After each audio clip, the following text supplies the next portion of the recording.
ପଖାଳ ସାଙ୍ଗରେ ଚୁନା ମାଛ ଖାଇବା ତାର ମଜା ଅଲଗା ଥାଏ। କେତେ ଟେଷ୍ଟି ଲାଗେ ମୁଁ ସମ୍ଭାଳିବା।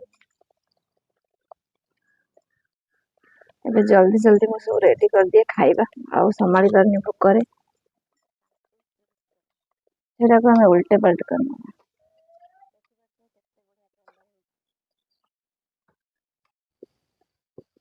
ଲଙ୍କା ଛେଚା ଆଉ ରସୁଣ ଛେଚା ମୋର ଅଲରେଡି ହେଇଗଲାଣି। ଏଟା ପକେଇ ଦେଇକି ଆମେ ଉଠେଇଦବା। ଦେଖନ୍ତୁ ମୋର କେତେ ବଢିଆ କଲର ଆସିଛି, ଆଉ ସ୍ମେଲ ବି ବହୁତ ବଢିଆ ଆସିଛି। ଆପଣ ମାନେ ଏମିତି ଘରେ ଟ୍ରାଏ କରନ୍ତୁ। ମୋ ମାଛ ଚଞ୍ଚଳା କେମିତି ଲାଗିଲା ଆପଣ ମାନଙ୍କୁ ନିଶ୍ଚିନ୍ତ ମତେ କମେଣ୍ଟ କରନ୍ତୁ। ଦେଖନ୍ତୁ ମୋର ରେଡି ହେଇଗଲା। ଆମ୍ବରେ ବିନା ଖଟା ବିନା ମିଠାରେ ମୁଁ ମାଛ ଚଞ୍ଚଳା କରିଛି। ଦେଖନ୍ତୁ ଆପଣ ମାନେ ଏମିତି ଘରେ ଟ୍ରାଏ କରନ୍ତୁ। ଆଉ ଆପଣ ମାନଙ୍କୁ କେମିତି ଲାଗିଲା ନିଶ୍ଚିତ ମତେ କମେଣ୍ଟ କରିବେ।